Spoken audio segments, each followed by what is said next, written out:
ลุย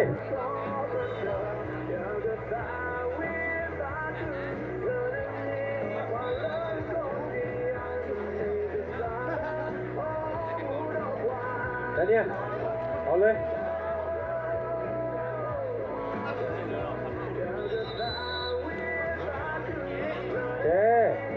เริ่มแล้วนะครับคนน่ะรอบที่2เริ่มแล้วเด้อ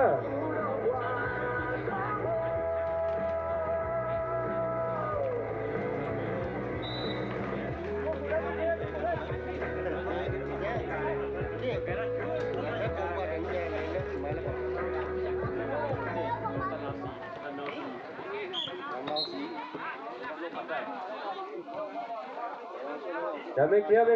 อาจารย์เจ็บไม่เคลียร์เด้อทั้งหมดนี่นะนี่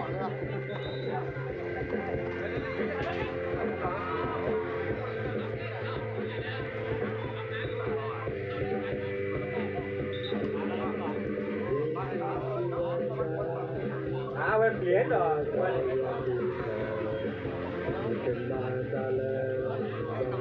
นเลยดูหลัง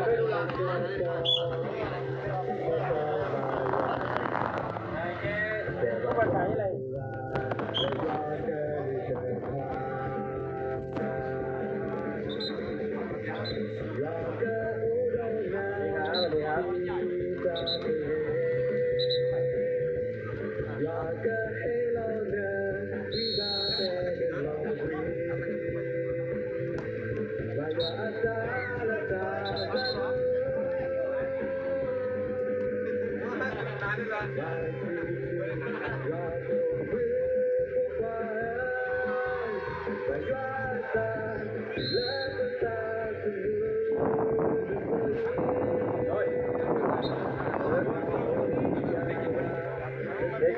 เด็กเก็บบอล2คนเด้อไม่ได้จากเลย2คนเด็กเก็บบอลโอ้ให้ด้วยเดี๋ยวผมอะไรเดี๋ยวมาดูเนี่ยวอลเลย์บอล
เ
โหล2 3 4 5โหล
2 3 4 5โหล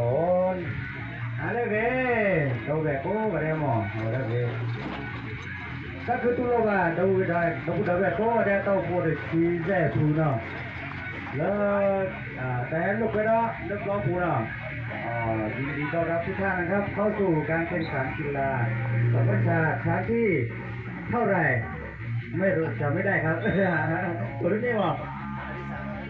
ครั้งที่32ครับตัวเราตัวนี้ว่าเราก่อนเนี่ยในการต้องบวชเต้สามก็แค่นี้เนาะเราจะเอาไปเต้นี่ถ้าคือตัวเราแบบเราแบบก็เป็นนักกีฬาเล่นลอยล็อกที่ก็กระเดะบอกเนี่ยก็แค่นี้นะเวลาจะเป็นยังไงระหว่างทีมปานขุนกับเนี่ยเหรอปะเต้าขี้เนาะเราขี้ไม่ได้จะเกิดกี่วันนี้ไม่ได้ก็โคตรเด้อไม่พิธาเนาะเมดาภาพที่สวยงามเนาะสวยงามยังไง ไม่รู้เนาะที่อย่างละแก้ผ้าที่สวยงามเนาะแกได้ใต้ลายปอแกแล้วมุกว่ะแกแล้วมุกก็เถอะอ๋อแกแล้วมุกก็เถอะแล้วก็แล้วคนหน้าจะนอนได้แห้งกว่าเกี่ยวดิ้นนอนได้บ่แต่แค่โอ้โหก็ทุกคนเล่นปัตตานีนะซ้ายไปขวาเนาะเป็นยังไงเนาะดาวยินสูงในเย็นวันนี้นะครับโอ้เสร็จแล้วเนี่ยก็เลยสินะก็สินะก็ยี่กี่วะยี่เนาะตัวแค่นั้นวะโอ้ล่ะอ๋อแล้วแค่นี้พี่ท่านเนี่ยมันนู่นอะไรวะเติร์ฟเลย